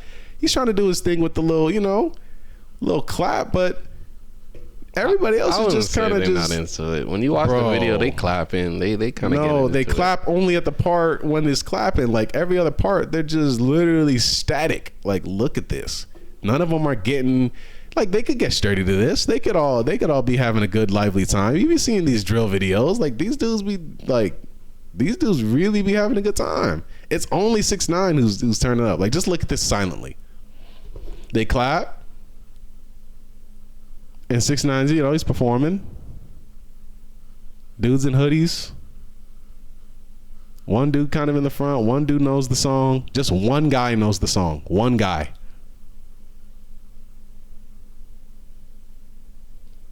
Yeah, man. They got a dude coming through the shot. And again, everybody in the background, they couldn't be bothered to be in this shot. But these three niggas in the front, they know they getting paid the most. They know they closest to this man. So they just, you know, that's likely the connection. There you go. Nigel, this is not how any of these New York videos look at. This is not how any of 6ix9ine's old videos looked. Everybody in the video was involved. And there was hella niggas. Like, many people. Like, dude, this is do I need to show you the Gummo video? Okay, no, but this is still a good, like, you know what I'm saying? It's a good look for the nigga who's trying to look like he's in the trenches. Like, it's not bad. It's not like it's like, oh, he ain't got a group of like. I think it looks like he's being extorted, so I don't really think that's a good look. Getting extorted. Yeah, I think he paid a bunch of people to have blue on and be around him and pose for his music video. Well, I think his man's here was really trying to be a paid actor. This guy in the light blue, when he tries to go for his little high five, little hey, what's up? Like, you know, they do their little thing in the drill videos where they kind of look at each other and they like kind of like go back and forth. But like 6ix9ine he just wasn't coordinated with it. And I think you'd be coordinated with that if that was really your man's, but that's not your man's, dog. Like, that's not your dude. Like, that's not your homie.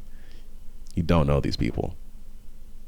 Like, you just he's literally only looking at the camera, 6ix9ine. He's just looking at the camera. He's not looking at any of these other people. Like, there's no, he's trying to give you that cohesiveness, but it's just not. He looked at the guy. See, that was the part. The guy tried to go for the little handshake right here. Look, he looks right at him. Just fucking ignores him. Like, dog, nah. I'm sorry. This is not a good look for 6ix9ine. This looks very just King of the old back. And a lot of people were saying, like, yo, 6ix9ine should switch up his act. Like, bro, you cannot just come back out and do this. But one comment here says, with 735 likes, song sounds lit. So, I don't know.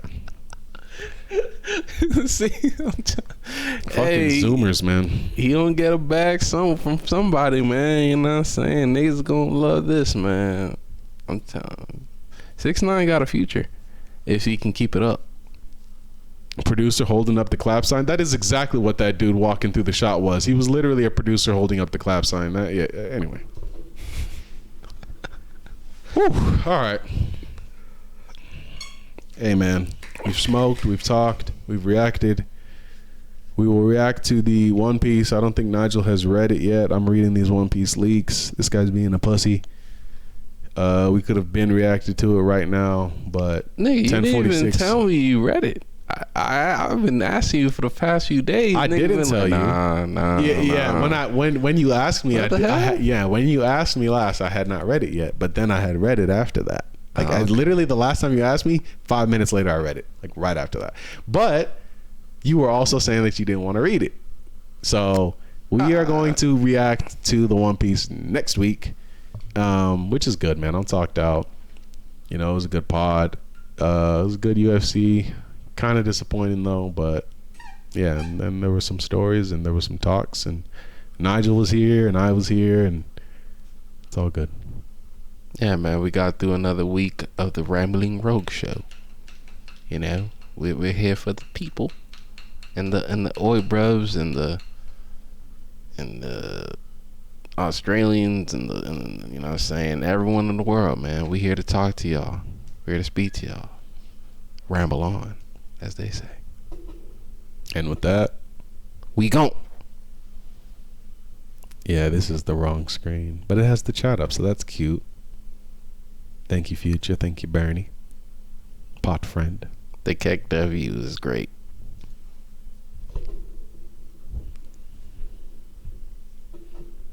Little pot. Little quick one. All right. Yeah, we out of here, man. Hey, watch my streams, by the way. Twitch.tv/Gires Rowgh. When are you going to stream again, Nigel? Yeah, that's a good question, man. I don't really know. I think I may start streaming the show on Diamond Dynasty, cause they got the show back up on Game Pass. So I'm gonna start streaming that. So in the next week. Or actually, let me scratch that. I don't know. I don't got a timetable, but I do want to stream the show. Is what I'm saying. Nigel Crotchcam, Pog. Okay, how the fuck do you know the crotch cam? I don't remember you as a viewer, dog. What the fuck? Hey, shout out to the crotch cam, man. You know what I'm saying? You gotta have, you know, you gotta show that print, that W print. Nah, see, now I'm walling. W print? Yeah, I'm walling. Yeah, it's just forget the print part. You know what I'm saying? But yeah, you know, sometimes you gotta show niggas the bulge. All right, we out of here, man. You know what I'm saying? We go.